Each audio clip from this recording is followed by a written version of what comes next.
ఎక్కడో పుట్టిన పిల్ల, ఎవరో తల్లిదండ్రులు అంత ప్రేమతో పెంచిన పిల్ల ఇంటి పేరు వదిలేసింది, వంశం వదిలేసింది, తన ఊరు వదిలేసింది, తన వారిని వదిలేసింది, తన తల్లిదండ్రులను వదిలేసింది, బంధువులను వదిలేసింది, స్నేహితులను వదిలేసింది. ముక్కు ముఖం తెలియని నా కొడుకు చిటికిన వేలు పట్టుకుని నా ఇంటికి వచ్చింది. తాను మరణ సదృశమైన వేదన పొంది ప్రసవాన్ని పొందింది. నేను తాతనయ్యానని తాను పొంగిపోతాను. నా వంశాన్ని నిలబెట్టింది. మా మామగారు బాగుండాలని కోరుకుంది, మా అత్తగారు బాగుండాలని కోరుకుంది. తాను నోము చేస్తే, వ్రతం చేస్తే నా భర్త దీర్ఘాయుష్మంతుడు కావాలని అడిగింది.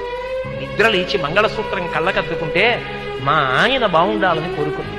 నా కొరకు ఆమె ఏం అడగల. తన అత్తవారి కొరకు, పుట్టింటి కొరకు.